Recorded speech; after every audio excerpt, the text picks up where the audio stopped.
Assalamualaikum warahmatullahi wabarakatuh.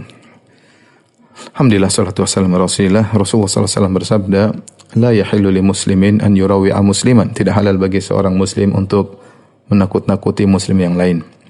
Tidak boleh seorang memberi kekhawatiran, kegelisahan, memasukkan kegelisahan ke dalam hati seseorang, ya.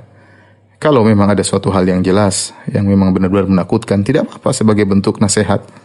Seperti misalnya terjadinya virus corona, para pakar berbicara, WHO berbicara, ya, kemudian pemerintah berbicara untuk menjelaskan ini berbahaya, kemudian memberikan solusi seperti social distance dan yang lainnya, maka itu bagus, ya. Benar-benar suatu yang menakutkan dan perlu disikapi, ya. Kemudian juga misalnya para dai berbicara di musim corona ini segera bertobat kepada Allah sebagai bentuk menghadapi wabah yang menimpa, dengan memperkuat hubungan dengan Allah Subhanahu wa taala, meninggalkan dosa-dosa, maka ini baik. Kita perlu dai-dai yang mengingatkan manusia di musim seperti ini untuk kembali kepada Rabb mereka, karena tidak ada yang terjadi kecuali dengan izin Allah Subhanahu wa taala. Tapi tatkala kita berbicara tentang suatu hal yang tidak jelas, ya, Allah sudah menegur, kata Allah, "Wala taqfu ma laysa laka bi'ilm, inna sam'a wal basara wal fuada kullu ulaika kana anhu mas'ula." Janganlah kau mengikuti sesuatu yang tidak ada ilmu, ya, tentangnya. Sungguhnya pendengaran, penglihatan dan hati akan diminta pertanggungjawaban oleh Allah Subhanahu wa taala. Contoh seperti mengkaitkan dentuman yang terjadi, yang terdengar, ya, kemarin malam atau beberapa hari yang lalu, ya, di Depok atau di Jakarta. Kemudian menafsirkannya bahwa sini tanda akan terjadi sesuatu. Ini kan bicara tentang hal yang gaib. Ya, maka jangan kita berani seperti itu.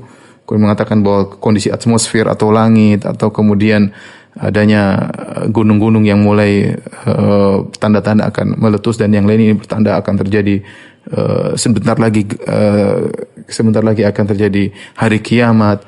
Kemudian akan muncul tanda besar hari kiamat, adanya dukhan, ya.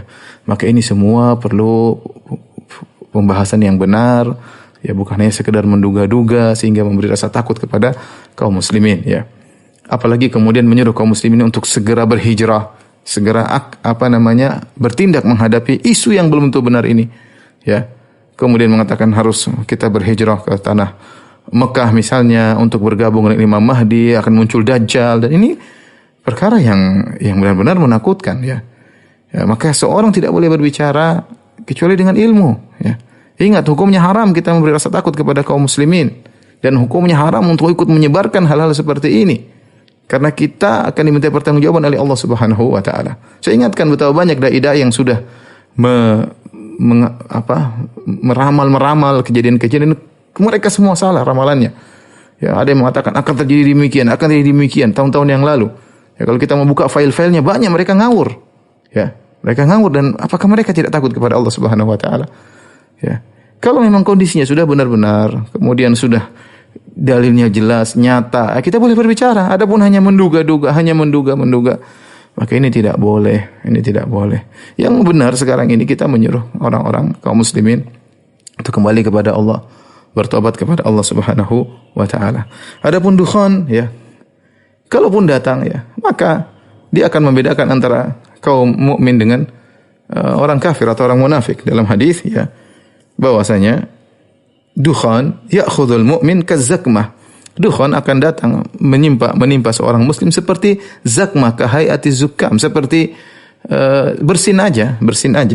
Adapun orang kafir, maka dukhan akan masuk dalam orang kafir, fayantafikh, maka dia akan masuk dukhan tersebut, asap tersebut dalam diri orang kafir sehingga dia membesar, ya. Badannya menjadi besar, kemudian tubuhnya menjadi besar karena dipenuhi dengan asap. Kemudian fayakhruju min kharaihi wa udhunaihi wa duburihi, kemudian keluar dari dua hidungnya, dari telinganya, dari duburnya, saking banyaknya asap dalam dirinya. Artinya menderita orang kafir tersebut. Adapun orang beriman, dukhan datang 40 hari, maka tetap saja Allah memberikan musibah menimpa mereka seperti orang yang terkena bersin. Maka mau saya tidak boleh kita menyampaikan satu berita yang berlebih-lebihan sehingga menimbulkan rasa takut yang berlebih-lebihan pada kaum muslimin. Karena untuk menghadapi virus corona kita butuh ketenangan, ya.